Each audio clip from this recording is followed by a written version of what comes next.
Le calme est revenu, mais le fossé s'est accru entre la population et les autorités. Marie-Pierre Courtelmont et Nordine Tar.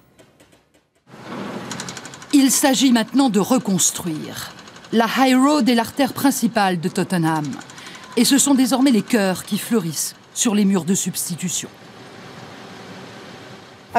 J'ai écrit cela pour rétablir l'unité dans la communauté. Je veux que les gens expriment ce qu'ils pensent des émeutes. Paix et amour pour tous. Tottenham est l'une des banlieues pluriethniques de Londres. On y parle plus de 300 langues différentes. Et c'est ici qu'ont commencé les émeutes, au début du mois d'août. Un jeune homme de 29 ans tué par la police. 1 mois et demi après les affrontements, nous tentons d'approcher sa tombe, mais un comité d'accueil, joint de cannabis à la main, veille le cimetière où il repose. Vous ne le touchez pas, ne touchez pas à la caméra. À la suite des émeutes, la justice a sanctionné lourdement. Un exemple, 4 ans de prison pour un appel à descendre dans la rue sur le réseau social Facebook. L'atmosphère est ici tellement tendue que le député travailliste de la ville refuse de se laisser filmer dans la rue.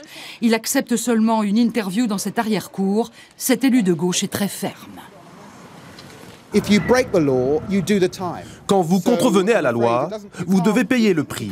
On ne peut pas avoir une sorte de laisser-aller où on pourrait tout faire.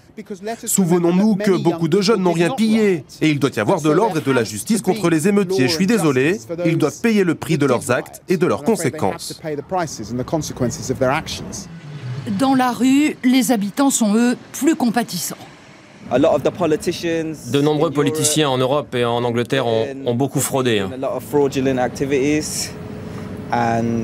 Vous savez, pour moi, ces petites choses comme détruire un magasin, eh bien, ce n'est pas grand-chose.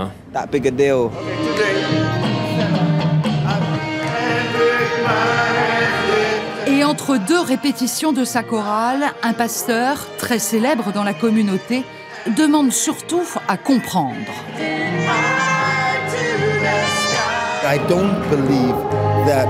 On ne peut pas mettre une situation en prison. Il doit y avoir des discussions sur le chômage, l'injustice sociale, les contrôles policiers, les tensions entre les jeunes et la police. Et nous devons regarder la misère en face. Il faut traiter les questions plus profondément. Certains policiers reconnaissent le divorce entre les habitants de Tottenham et leur police, les fameux bobbies.